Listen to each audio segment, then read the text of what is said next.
This is a very personal process that we've created at Hustle University. And I want you to know that it's going to be equally as impactful to you as it will be to the children you serve. Watch me work here.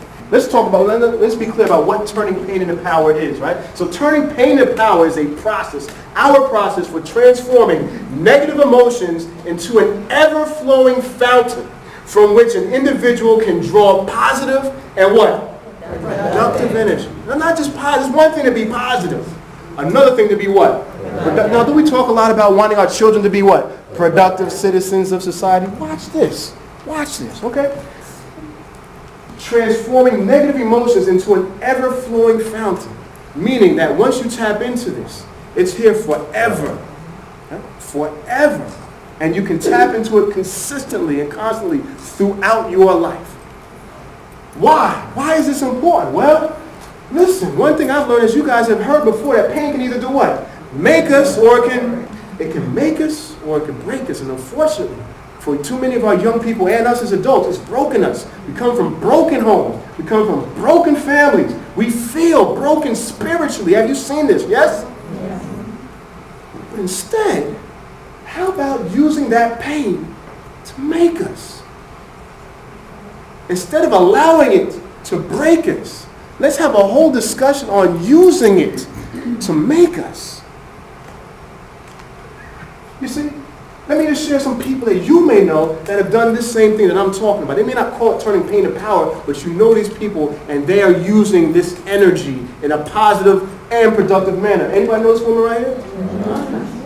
A victim, rape, incest within the family. A victim. Is this woman powerful, yes or no? Yes. She's probably the most powerful woman in America right now.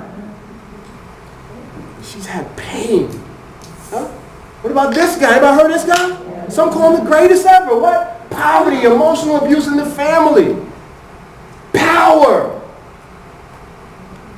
What about these guys? Anybody heard it? From nothing. Powerful people who've turned their pain into something, a flowing fountain of productivity and positive energy. Huh? Did you know that she witnessed her mother murder her father? No, you don't know this. Pain, trauma, huh? Bullying, a victim. Can you imagine this guy ever being a victim? Who would bully this guy?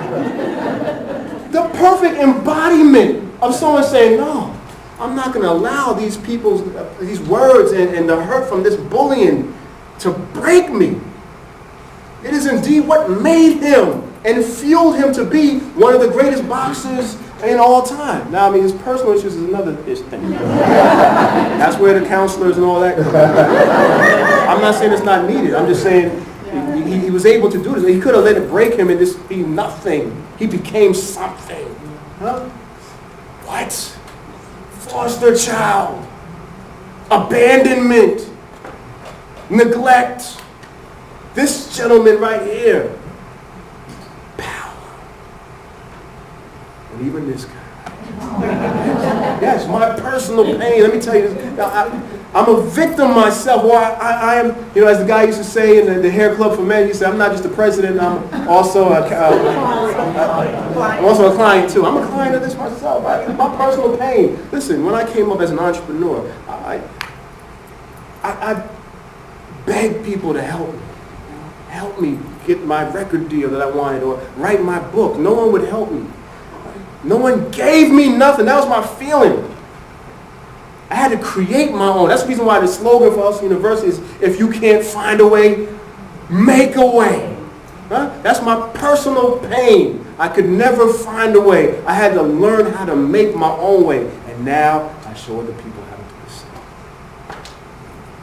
Another pain. Oh, this is a big one. This is real personal. I'm going to tell you. You said I can be transparent, yes? A big pain of mine. I'm tired of seeing people who look like me at the bottom of every place I visit. I've traveled the world.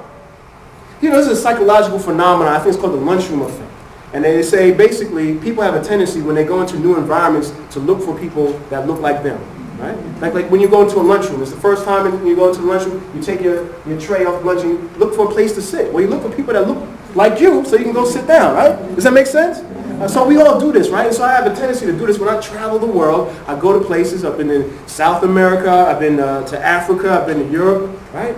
Even cities here in the United States. I go to different places and I want to see people that look like me. Where are the people that look like me? Where the black people at? That's what I have. Where the black people? I was in Puerto Rico. Hey, where the black people? Where the people that look like, right? And every time they point the places, and it's always what? The hood, the ghetto, right? It's always some place that's just crime rate. I'm tired of seeing it everywhere I go. When I look for the reflection of myself, and it's very clear to me, I'm sensitive to this, right? Right, so I go into some communities like, in Dominican Republic, for example, right? You have dark-skinned Dominicans like me, you have light-skinned Dominicans that look European, right? And I can see the strata of where people's placement are in the society based off their complexion alone. Now, I don't know if you guys see this. I'm sensitive to this. So you're light-skinned, yes, you can work at the desk, and greet people and such, but if you look like me, you're cleaning the toilets. Huh? Always. It's consistent, right? Pain. It hurts to see this because I don't even recognize that because I don't see that in myself. Right? In any case, another pain, right? My father's death. He died of cancer, ate him up. Never smoked a day in his life. It ate him up, right? These are some things that fuel my pain and also the reasons why I created these things right here. Right? Because when my father passed, I could have allowed that to allow me to be depressed and sad and just go into depression and do nothing with my life. But instead I said, you know what? I'm going to take the baton and run. Usain Bolt, Jesse Owens, Carl Lewis, and turn it into power. Even the first company I created, can you guess where I got this name from? Yes, when I was young, people used to pick on me because I was so skinny. You can't tell, my legs are very skinny, very skinny. My mother makes fun of me all the time, right? But it was a pain. When I was growing up, I felt bad about myself because I was so skinny. I used to always try to work out. I used to take the weight gainers and all that. Never did nothing for me. Right? So I created a company, though, based off of the idea that that's who I am, my identity. So that's why you see it around my neck today. That's what that is. A reminder. Pain turned into power.